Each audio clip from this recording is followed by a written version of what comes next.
ومجدنا بطريق السحابة والأولياء الكرام. الصلاة والسلام على من كان نبيا وآدم بين الماء والطين، شفيع المذنبين، خاتم النبيين، وعلى آله وأصحابه أجمعين. أما بعد، فقد قال الله عز وجل في شان حبيبه تعظيما له وتوقيرا: إن الله وملائكته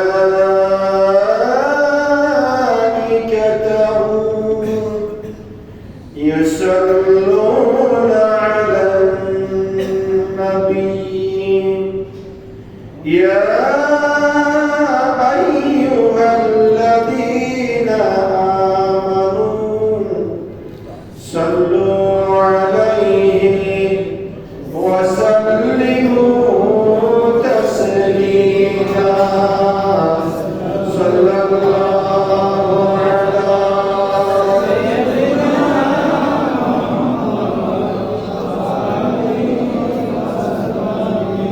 صلى الله على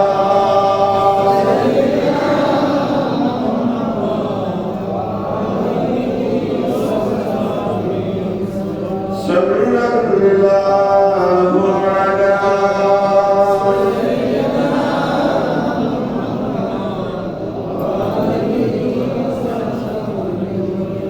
صلاة يا رسول الله عليكم،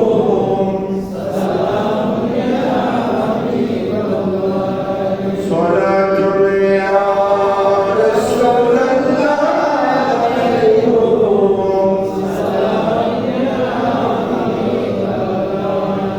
कलिमा तौहीद है तेरी शहादत ऐ हुसैन, तू न होता तू न रह जा, तेरी सदाकत ऐ हुसैन।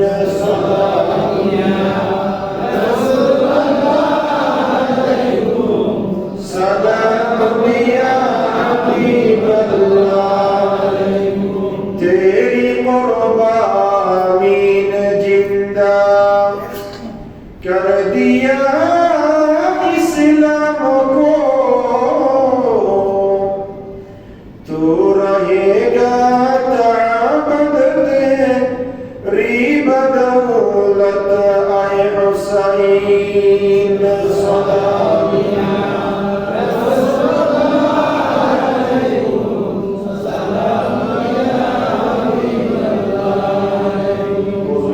من الشيطان الرجيم. بسم الله الرحمن الرحيم. إن عدة الشهور عند الله 12 شهرا في كتاب الله يوم خلق السماوات والأرض منها 4 حروم ذلك دين القيم. صدق الله مولانا العظيم وبلغنا رسوله النبي الأمين ونحن على ذلك لمن الشاهدين والشاكرين والحمد لله رب العالمين. معزز محترم حضرات মুসল্লিয়ান ইকরাম, সম্মানিত উলামা ইকরাম রাহমানি ওয়া রাহিমাকুমুল্লাহ, আল্লাহ সুবহানাহু ওয়া তাআলা আলিশান দরবারে লক্ষ কোটি শুকর আদা করছি যে আল্লাহ সুবহানাহু ওয়া তাআলা 1446 হিজরি প্রথম মাস মুহররম শাওয়ালের দ্বিতীয় জুমা। নামাজ জুমা আদায় মহান লক্ষ্যে আপনার ঘর মসজিদে আসার বসার সালাম ইয়ারস করার সুযোগ আর তৌফিক যে আল্লাহ আমাদেরকে দান করেছেন তার দরবারে করছি আলহামদুলিল্লাহ। আর লক্ষ দরুদ ও সালামের হাদিয়া প্রেরণ করছি সোনার মদিনায় সরকার মদিনা সুরুর কলব সিনা আফতাব নবুয়ত শাহিনশাহ রিসালাত সুলতান মদিনা তাজদার ইহরাম সরকার দু আলম ইমামুল আম্বিয়া মুহাম্মদুর রাসূলুল্লাহ সাল্লাল্লাহু তাআলা আলাইহি ওয়াসাল্লাম এর নূরে দরবারে উচ্চ আওয়াজে আরেকবার পড়ছি আলহামদুলিল্লাহ। মুহতারাম হাজির, গত জুমায় আমরা পবিত্র আশুরার দিবসে আল্লাহ সুবহানাহু ওয়া তাআলা পৃথিবীর ইতিহাসে কি ঘটাইয়েছেন সেই সম্পর্কে আলোচনা করেছিলাম। একই ধারাবাহিকতায় তার বাকি অংশ আজকে আলোচনা করব। বিমাশিয়াতিল্লাহ বিইজনিল্লাহ ওয়া তাওফীকি বিল্লাহ। আমরা জানি হিজরি সন এটা আল্লাহ রাব্বুল আলামিন হাকামুল হাকিমিনের দেওয়া একটা তারিখ, যেটা আল্লাহ সুবহানাহু ওয়া তাআলা কোরআনে হাকিমের মধ্যে বর্ণনা করেছেন যে আল্লাহর নিকট মাসের সংখ্যা কয়টি? 12টি। মুহররমুল হারাম থেকে জিলহজ পর্যন্ত এই 12টি মাস এটা আল্লাহ পাকের নির্ধারিত। বাকি ডিসেম্বর জিলহজ আপনার বৈশাখ চৈত্র যে মাসগুলো আমরা গণনা করি এটা আমাদের দেশীয় হিসাব। আল্লাহ রাব্বুল আলামিন হাকামুল হাকিমিন এই হিজরি সনের আবির্ভাব কিভাবে হলো, আমার নবীর জামানায় কিভাবে হিজরি সন গণনা শুরু হলো, অতি সংক্ষেপে বলে আমরা বাকি আলোচনা করব ইনশাআল্লাহ। আমরা জানি দ্বিতীয় খলিফা হযরত ওমর ইবনে খাত্তাব, যিনি 22 লক্ষ বর্গ মাইলের প্রেসিডেন্ট ছিলেন। সুবহানাল্লাহ। ওমর ইবনে খাত্তাব যখন খিলাফতে আসীন হয়েছেন, ধীরে ধীরে আশেপাশের দেশগুলা মুসলমানদের আয়ত্তে আসা আরম্ভ করেছে। আলহামদুলিল্লাহ। খলিফাতুল মুসলিমিন ওমর ইবনে খাত্তাব এর খিলাফত কাল ছিল ইসলাম বিজয়ের স্বর্ণযুগ। 22 লক্ষ বর্গ মাইলের প্রেসিডেন্ট ওমর ইবনে খাত্তাব তিনি যখন খিলাফতে আসীন হয়েছেন, এই সময়ে বিভিন্ন দেশ বিজয় লাভ করল, মুসলমানদের আয়ত্তে আসলো। তখন তিনি বিভিন্ন দেশে প্রশাসক, কাজী, সরকারি কর্মকর্তা নিয়োগ করেছেন।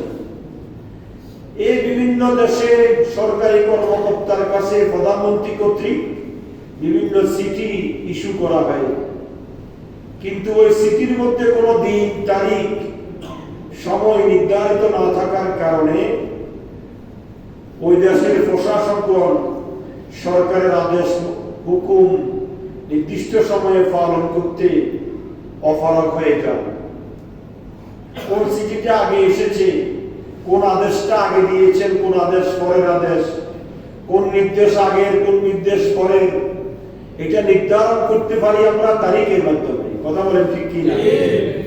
যখন নির্দিষ্ট তারিখ থাকে, দুইটা চিঠি যখন একটার আমার হাতে আসবে, ওই চিঠিটার মধ্যে যদি তারিখ থাকে তাহলে আমি বলতে পারবো চিঠিটা আগে, এই চিঠিটা পরে। কিন্তু খলিফাতুল মুসলিমিন বিভিন্ন নির্দেশ সম্বলিত চিঠি প্রেরণ করেন।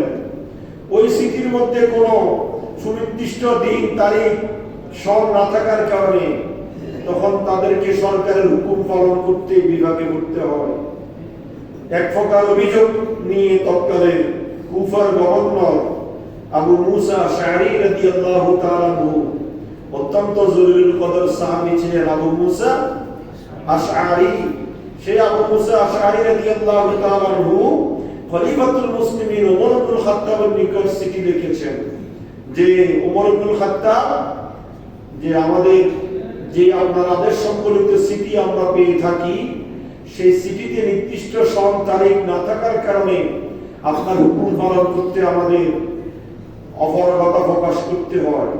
সুতরাং যদি নির্দিষ্ট একটি তারিখ গণনা করা যায় তাহলে এটা আমাদের জন্য বড় উত্তম হবে, মুসলমানদের জন্য বড় কল্যাণকর হবে। সুবহানাল্লাহ।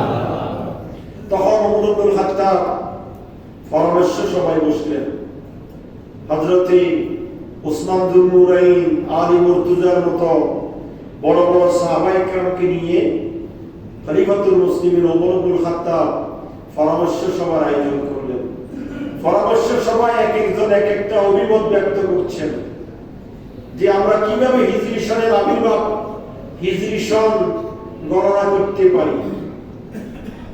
তখন কেউ বলছেন আমরা হিজরি সন গণনা করব সেই দিন থেকে যেই দিন মুহাম্মদুর রাসূলুল্লাহ সাল্লাল্লাহু আলাইহি ওয়াসাল্লাম দুনিয়ার জমিনে তাশরীফ এনেছেন। কেউ বলতেছে না, যেই দিন মুহাম্মদুর রাসূলুল্লাহ নবুয়ত প্রকাশিত হয়েছে সেই দিনকে আমরা হিজরি সনের তারিখ, প্রথম তারিখ নির্ধারণ করব, সেই মাসকে আমরা হিজরি সনের প্রথম মাস নির্ধারণ করব। ওমর ইবনুল খাত্তাব রাদিয়াল্লাহু তাআলা আনহু দুটো প্রস্তাবকে নাসখ করে দিলেন। তার কারণটা কি? ওমর ইবনুল খাত্তাব বলছেন, যদি মুহাম্মদুর রাসূলুল্লাহ সাল্লাল্লাহু আলাইহি ওয়াসাল্লামের আগমনের দিন অথবা নবুয়ত প্রকাশের দিনকে যদি আমরা হিজরি সনের প্রথম মাস, প্রথম দিন গণনা করি, তাহলে এটা খ্রিস্টানদের সাথে সামঞ্জস্য হয়ে যাবে। কাদের সাথে? খ্রিস্টানদের সাথে। কারণ আল্লাহ রাসূল সাল্লাল্লাহু আলাইহি ওয়াসাল্লাম ইরশাদ করেছেন, মান তাশাব্বাহা বিকওমিন ফাহুয়া মিনহুম, যে জাতি যাকে অনুসরণ করবে তার সাথে তার কঠিন কিয়ামতের ময়দানে হাসর হবে। তো আমরা কেন খ্রিস্টানদেরকে অনুসরণ করব? আমরা খ্রিস্টানদেরকে অনুসরণ করতে পারি না। তিনারা একটা সর্বশেষ একটা সিদ্ধান্তে উপনীত হলেন যে হিজরি সনের সূচনা হবে একটা স্বতন্ত্র ধারাকে কেন্দ্র করে। তা হলো মুসলমানদের ইতিহাসে এক তাৎপর্যপূর্ণ ঘটনা হচ্ছে হিজরত। আল্লাহ রাসূল মক্কা শরীফ থেকে মদিনাতুল মুনাওয়ারায় হিজরত করেছেন। সেই হিজরতের অর্ডার, হিজরতের আদেশ যে মাসে হয়েছে সেই মাসকে হিজরি সনের প্রথম মাস এবং সেই তারিখকে হিজরি সনের প্রথম তারিখ নির্ধারণ করে আমরা একটা হিজরি সন নির্ধারণ করব। তখন যেহেতু হিজরতের প্রাথমিক অর্ডার হয়েছিল মুহররমুল হারামে, কোন মাসে? মুহররম মাসে। আল্লাহ রাসূল সরকারে মদিনা রাহমাতুল লিল আলামিনকে আল্লাহ ইলহাম করেছেন, নবী হে আমার, আপনাকে মক্কা ছেড়ে মনে হয় চলে যেতে হবে। এই অর্ডার যে দিন আল্লাহ রাসূলকে করেছেন যে মাসে, সেই মাস ছিল মুহররমুল হারাম। ওই মুহররমুল হারামের মাসকে হিজরি সনের প্রথম মাস নির্ধারণ করে হিজরি সনের আবির্ভাব সূচনা করা হলো। সুবহানাল্লাহ। আল্লাহ রাসূল সাল্লাল্লাহু আলাইহি ওয়াসাল্লামের দেওয়ানায় এই হিজরি সনের এই সমস্ত দিন তারিখগুলো নির্ধারণ ছিল না। ওমর ইবনুল খাত্তাব রাদিয়াল্লাহু তাআলা আনহুর জামানায় এসে হিজরি সনের নতুন আবির্ভাব হয়েছে।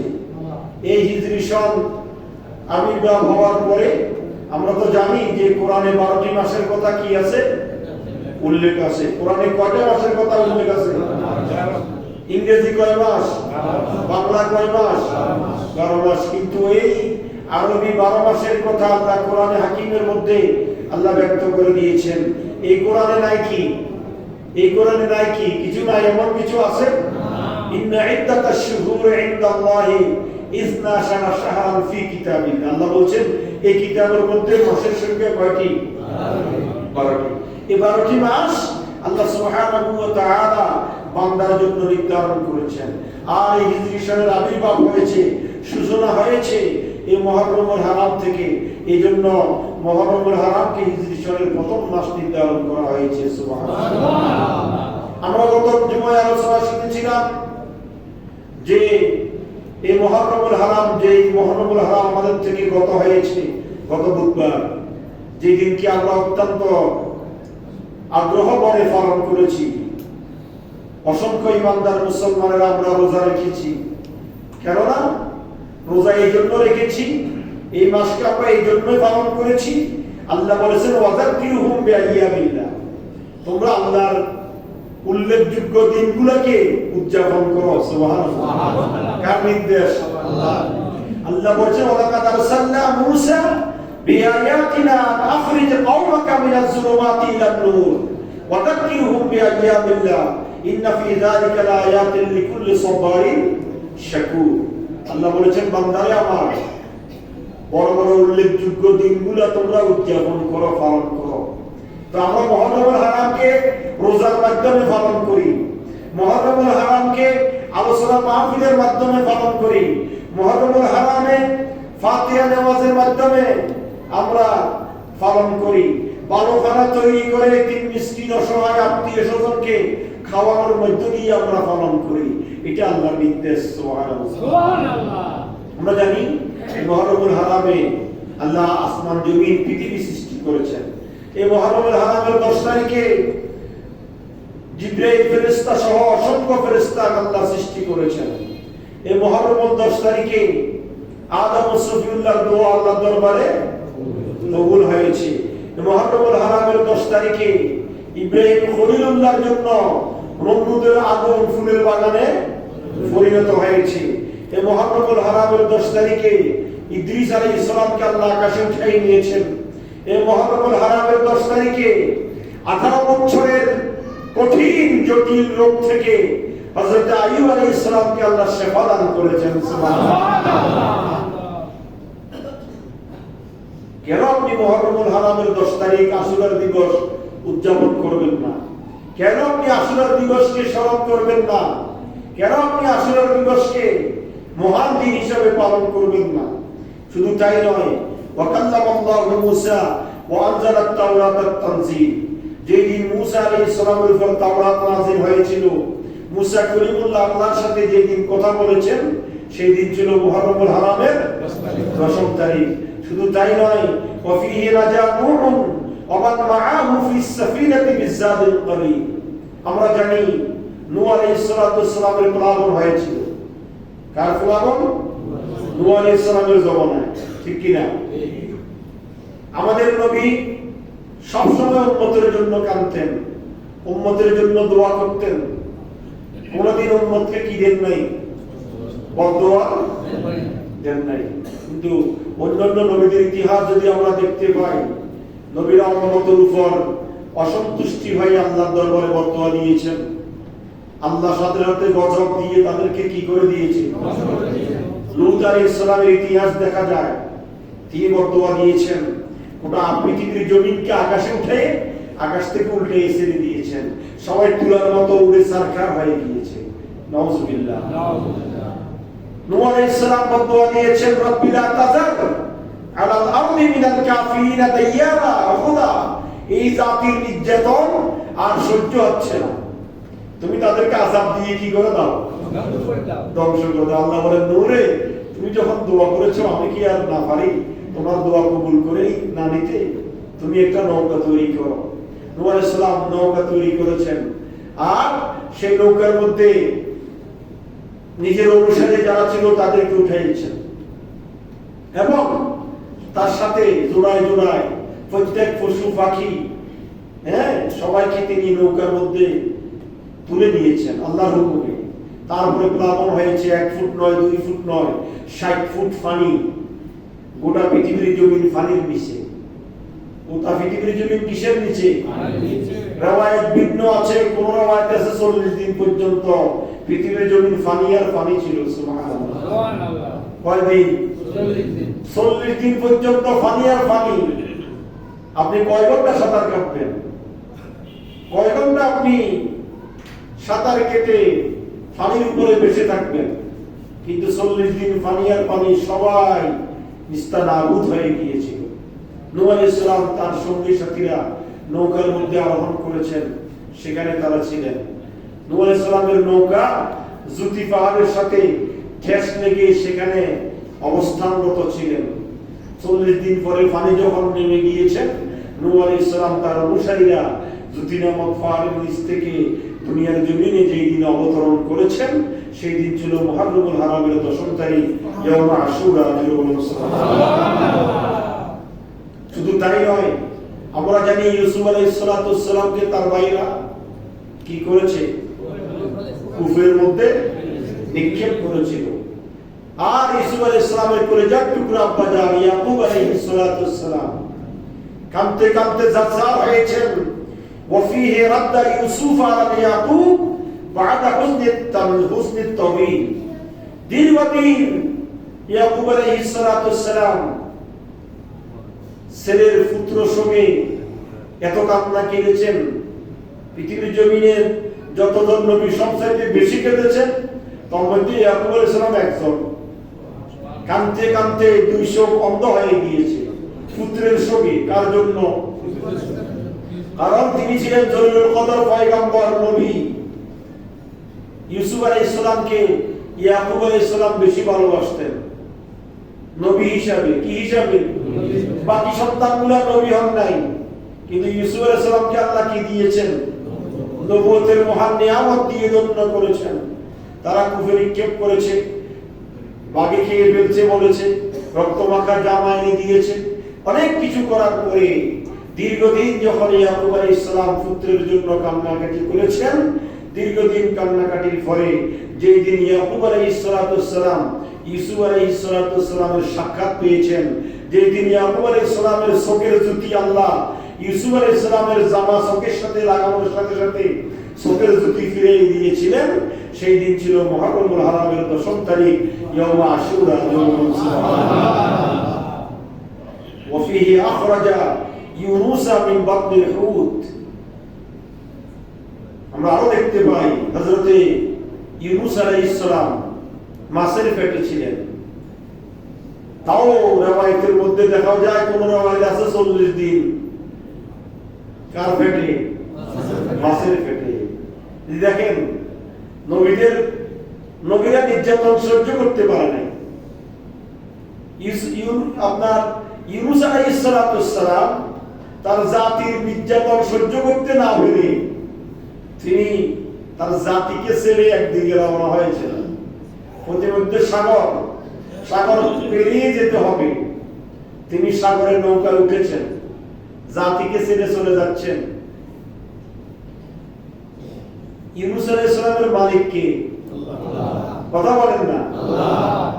তো মালিকের ওয়ার্ডার ছাড়া যাওয়ার কোনো সুযোগ আসেনি। আমাদের দেশের এমপি মন্ত্রীগুলো ছুটি ছাড়া দেশের বাইরে যেতে পারে? আপনি চাকরি করেন, ছুটি ছাড়া ঊর্ধ্বতমের কর্তৃপক্ষের অনুমতি ছাড়া আপনি যেতে পারবেন? তো ইউনুস আলাইহিস সালামের আপনার মালিক হচ্ছেন আল্লাহ। তিনি তাকে নবুয়তের দায়িত্ব দিয়েছেন, তিনি নবুয়ত পালন করছেন, জাতিকে দ্বীনের দিকে আহ্বান করছেন, কিন্তু তাদের নির্যাতন সহ্য করতে না পেরে তাদেরকে ছেড়ে চলে যাচ্ছেন। কিন্তু অনুমতি নাই কার? আল্লাহ তো কি নেন নাই?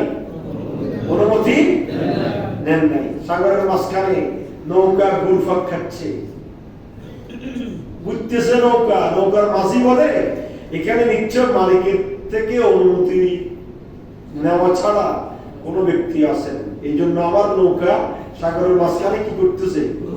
ঘুরপাক খাচ্ছে। যিনি মালিকের অনুমতি ছাড়া বাগিয়ে যাচ্ছেন তিনি নেমে যান। ইউনুস আলাইহিস সালামকে বুঝতে কি কষ্ট হয়েছে? ইউনুস আলাইহিস সালাম সাগরে ঝাঁপ দিয়েছেন। এমন বিপদ আল্লাহ দুনিয়ার কাউকে না দেখ। তিনি যখন সাগরে ঝাঁপ দিয়েছেন, একটা বড় মাছ ইউনুস আলাইহিস সালামকে গিলে ফেলেছেন। তিনি সেখান থেকে আরো একটি বড় মাছ সেই মাছটাকে গিলে ফেলেছে। যে মাছ ইউনুস আলাইহিস সালামকে ভক্ষণ করেছেন, সেই মাছকে আরেকটা বড় মাছ ভক্ষণ করে ক্ষান্ত হন নাই। তিনি সাগরের তলদেশে গভীর অন্ধকারে নিমজ্জিত হয়ে সেখানে অবস্থান করছেন। সুবহানাল্লাহ। এই কঠিন অবস্থা ইউনুস আলাইহিস সালামের বর্তাইছে। একদিকে একটা মাছের পেটের মধ্যে তিনি এক অন্ধকার, ওই মাছকে আরেকটা মাছ গিলে ফেলেছেন দ্বিতীয় অন্ধকার, ওই মাছটা আবার সাগরের তলদেশে গভীর অন্ধকারে। বিপদের কোন শেষ আছে?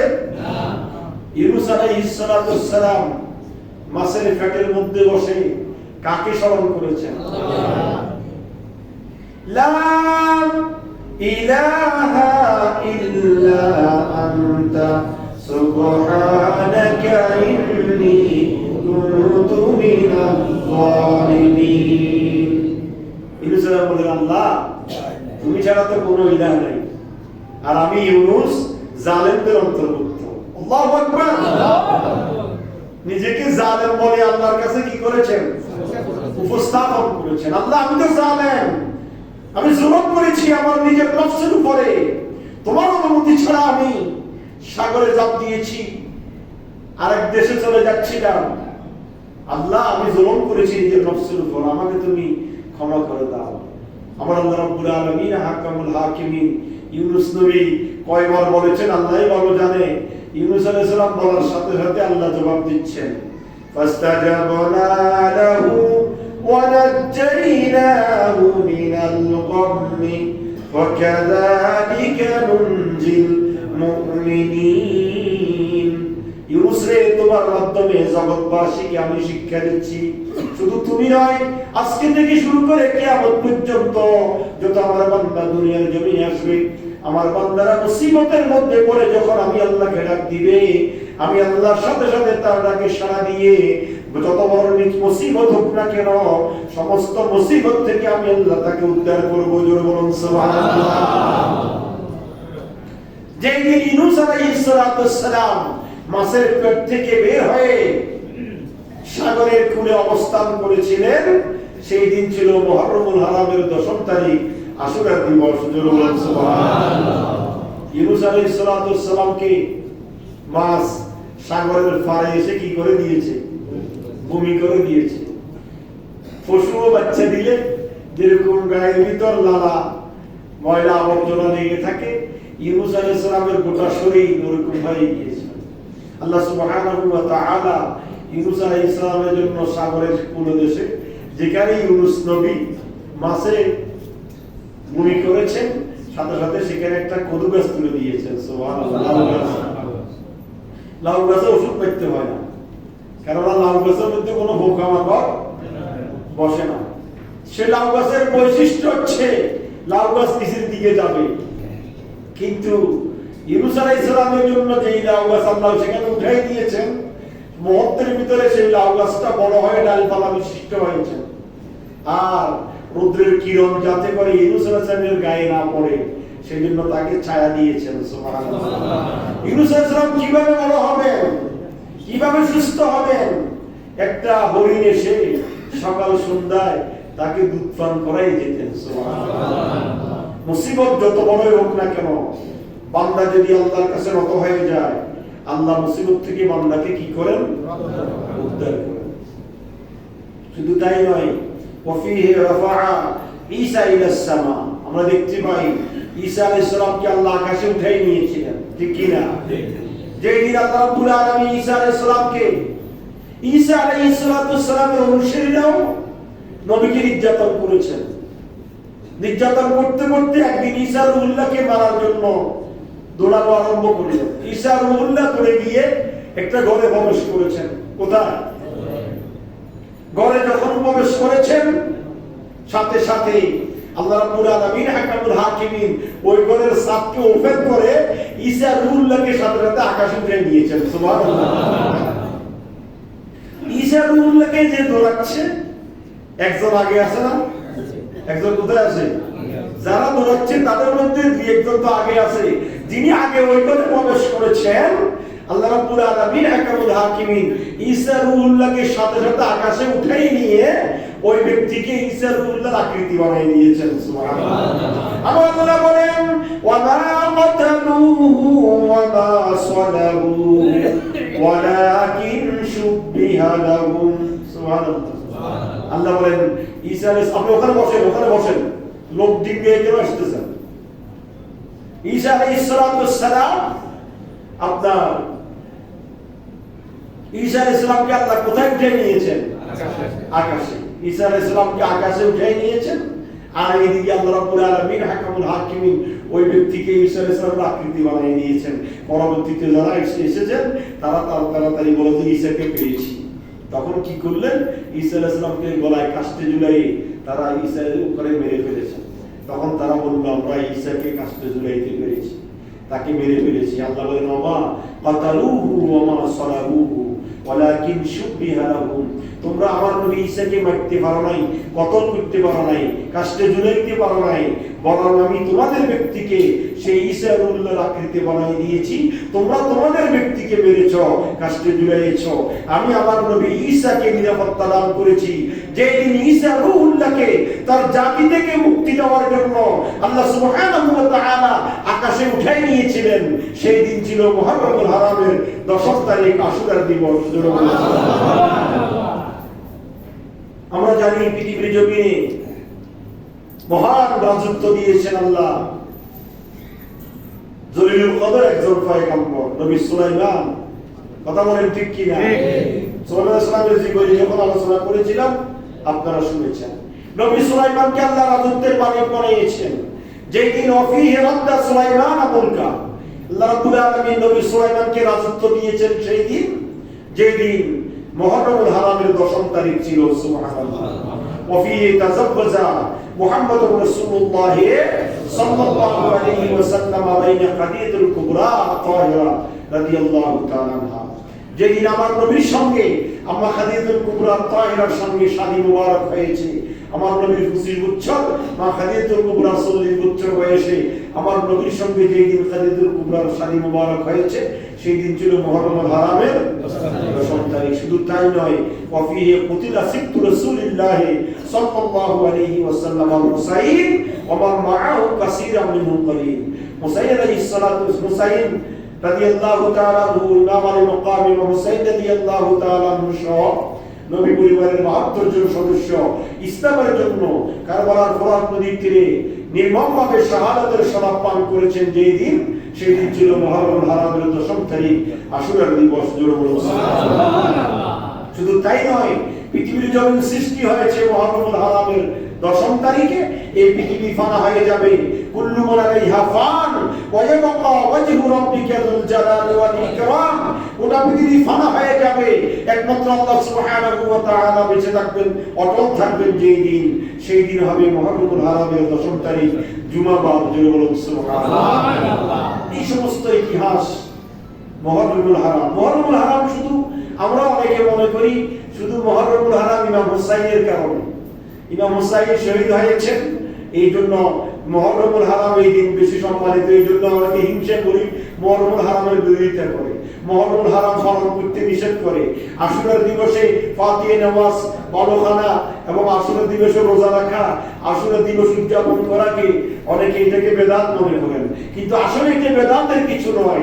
এই পৃথিবীর জমিনে যতগুলো ঘটনা ঘটেছে, পৃথিবীর জমিনে যত ইতিহাস তৈরি হয়েছেন, সব ইতিহাস মুহররমুল হারামের 10 তারিখ আশুরার দিবসে হয়েছে। সুবহানাল্লাহ। এই জন্য আশুরার দিবস পৃথিবীর ইতিহাসে এক গুরুত্বপূর্ণ দিন। এই দিনে ইমাম আলী মাকাম ইমাম হুসাইন রাদিয়াল্লাহু তাআলা আনহু শাহাদাতের শরাব পান করেছেন। ইমাম হুসাইন রাদিয়াল্লাহু তাআলা আনহু শাহাদাতের শরাব পান করেছেন ইয়াজিদ যখন অনিসলামী কার্যকলাপ ছেড়ে দিল, জানা, বেবিচার, সুদ, ঘুষ, হারাম, অবৈধ সব কিছু যখন ইয়াজিদ জায়েজ করে দিল, ইমাম আলী মাকাম ইমাম হুসাইন রাদিয়াল্লাহু তাআলা আনহু বর্তমানে এবং ইমাম হুসাইনের বায়াত গ্রহণ করতে চেয়েছেন। ইমাম হুসাইন যদি সেই দিন বায়াত গ্রহণ করতেন, আজকে মসজিদে জুমা জামাত হতো না, আজকে মসজিদে আযান হতো না, আজকে ইবাদত বন্দেগী থাকতো না। ইমাম হুসাইন রাজত্ব পেতেন, মদিনার গভর্নর হতে পারতেন, মদিনার প্রধানমন্ত্রী হতে পারতেন, 2-10টা বাড়ির মালিক হতে পারতেন, গাড়ির মালিক হতে পারতেন, অনেক ইজ্জত সম্মান পেতেন। কিন্তু নানাদানের রেখে যাওয়া 63 বছর হায়াতে জিন্দেগীর অক্লান্ত পরিশ্রমের ফসল দিন ইসলাম সেই দিন কত হয়ে যেত। কথা বলেন ঠিক কিনা? ঠিক। এই জন্য ইমাম আলী মাকাম ইমাম হুসাইন রাদিয়াল্লাহু তাআলা আনহু ইয়াজিদ বাহিনীর বিরুদ্ধে, ইয়াজিদ অনেকে বলে যে ইয়াজিদ সরাসরি জড়িত ছিল না, ইয়াজিদের হুকুমেই ইমাম হুসাইনকে কি করা হয়েছে? কতল করা হয়েছে। হুকুমদাতা বড় নাকি? বড় নাকি? তো হুকুম দিয়েছেন, যার হুকুমে ইমাম হুসাইনের গর্দান মোবারককে দ্বিখণ্ডিত করা হয়েছে, শরীর থেকে আলাদা করে দেওয়া হয়েছে।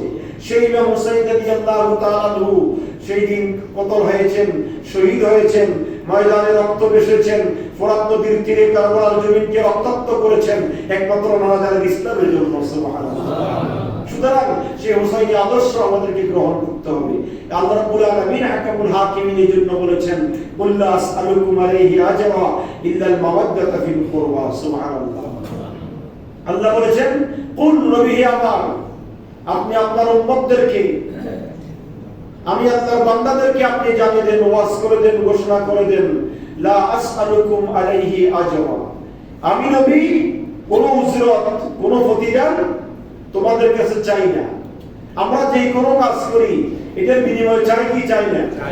আমরা চাকরি করি, নকরি করি, অন্য কাজ করি, এটার একটা বিনিময়, একটা প্রতিদান আমরা চাই। যে কোনো কাজ করি না কেন আমরা তার পরবর্তীতে একটা প্রতিদান আমরা আশা করি।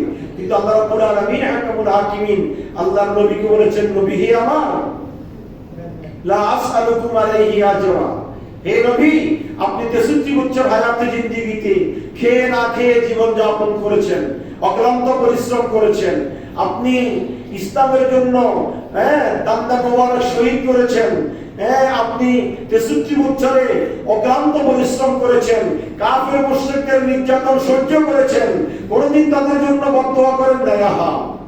তাইফের জমিনে যখন যাই, নবীর সেই ইতিহাস স্মরণে আসে, চোখের সামনে বসে।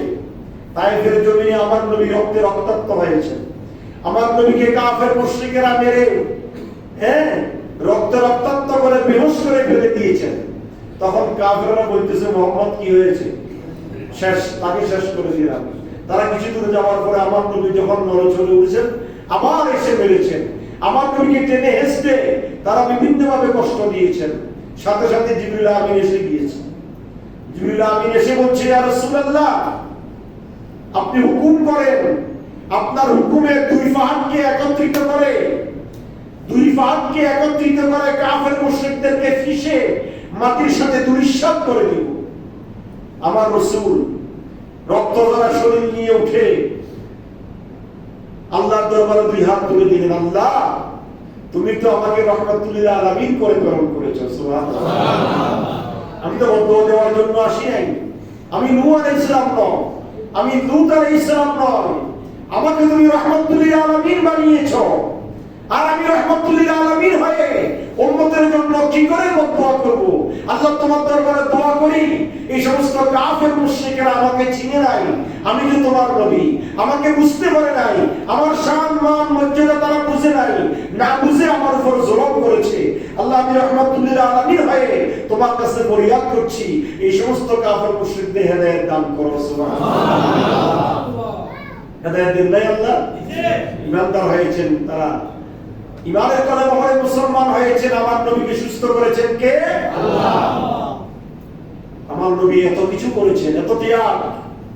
আল্লাহ রাসূলকে আল্লাহ বলে দিলেন, হাবিব আপনি যে এত ত্যাগ করেছেন ইসলামের জন্য, দ্বীনের জন্য, কোরআন সুন্নাহর জন্য, এই ত্যাগের বিনিময়ে আপনি আপনার উম্মতের কাছে কিছুই চান না, বলে দেন। তো আমি কি চাই? ইল্লাল মাওয়াদ্দাতা ফিল কুরবা, একমাত্র আহলে বাইত রাসূলের মহব্বত চাই। সুবহানাল্লাহ। আহলে বাইত কারা?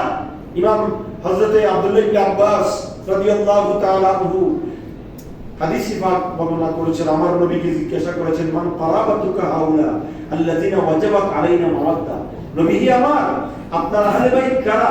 যাদেরকে মহব্বত করা, যাদেরকে ভালোবাসা, যাদেরকে অনুসরণ করা, যাদেরকে অনুকরণ করা আমাদের উপর আবশ্যক, যাদেরকে অনুসরণ করলে আমরা মুক্তি পাবো, নাজাত পাবো, দুনিয়ার জন্য ইজ্জত সম্মান পাবো, আখিরাতে নাজাত পাবো, জান্নাত পাবো, তারা কারা?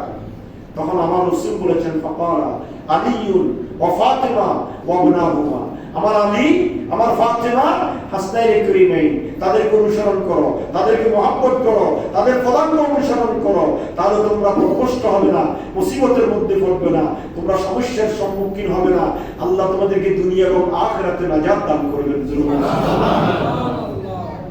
দরকার আছে না নাই? শুধু মুহররম আসলে সিন্নি খাইলাম আর ভালো খানা তৈরি করে খাইলাম, আর হোসাইনের আদর্শের কোনো খবর নাই, অন্যায়ের বিরুদ্ধে সোচ্চার হলাম না, হারাম হারাম, বৈধ অবৈধ, জায়েজ না জায়েজ ডিফারেন্স করে চললাম না, এটার নাম হোসাইনের মহব্বত নয়। কথা বলেন ঠিক কিনা? হোসাইনের মহব্বত হচ্ছে অন্যায়ের বিরুদ্ধে সোচ্চার হওয়া, হোসাইনের মহব্বত হচ্ছে আলী রাদিয়াল্লাহু তাআলা আনহুর জীবনীকে অনুসরণ করা। যে আলী ফায়ের মধ্যে তীর গেঁথেছেন জিহাদের ময়দানে, নামাজ ছাড়েন নাই। কথা বলেন ঠিক কি না? আশুরার দিন মাহফিলে এসে মাহফিলে বসি আমরা মাহফিল করি, যদি কেউ ফজর নামাজ পড়ছিস না হয়তো উড়িন না পারি, জোহর কি কামে আসিলাম, আসর হয়তো এই কামে তো এসে টাঙ্গি, মাগরিব মাগরিব ফুজুম কতক্ষণে করবি কাজা আদায় ফুজুম, তো এসা বুঝছিস না কাজে এসা তো আমার দিব তো আসি এসা ফুজুম যেরকম না নাউজুবিল্লাহ। এই যদি আমাদের অবস্থা হয় তাহলে আমরা হোসাইনের মহব্বত কোথায় পেলাম, আলীর মহব্বত কোথায় আমাদের কাছে? যে আলী জিহাদের ময়দানে গিয়েছেন, বাম পায়ে তীর গেঁথেছেন, তীরের মধ্যে হাত লাগাতে পারছেন না। হযরত আলী আল্লাহ রাসূলের দরবারে গেলেন, তিনি যে শাহরে শরীয়ত ফলতা, আল্লাহ রাসূল হা করলে হা হয়, না করলে না। অর্ডার দিলে জায়েজ হবে, নিষেধ করলে না জায়েজ হবে। হযরত আলী শরীয়ত ফলতার কাছে গিয়েছেন, ইয়া রাসূলুল্লাহ আপনি যদি অনুমতি দেন আজকের জন্য নামাজ কাজা করব। সুবহানাল্লাহ বলেন না? অনেক আলেম বলে যে আলী নামাজ না পড়ার জন্য চাইছেন, না পড়ার জন্য চান নাই। হযরত আলী নামাজ কাজা করার অনুমতির জন্য গিয়েছেন। আমার রাসূল জানেন হযরত আলীর পায়ের তীর নামাজ ছাড়া। আমাদের তো নামাজের মধ্যে দুনিয়ার হিসাব করি, নামাজের মধ্যে দুনিয়ার খবর, আমাদের সবকিছু নামাজের মধ্যে আসে। হযরত আলী যখন নামাজে দাঁড়াতেন, হযরত আলীর পায়ের তীরের মধ্যে হাত লাগাতে পারছেন না। হযরত আলীকে বললেন যাও নামাজ পড়ো মিয়া, নামাজ ছাড়া কোনো উপায় নেই।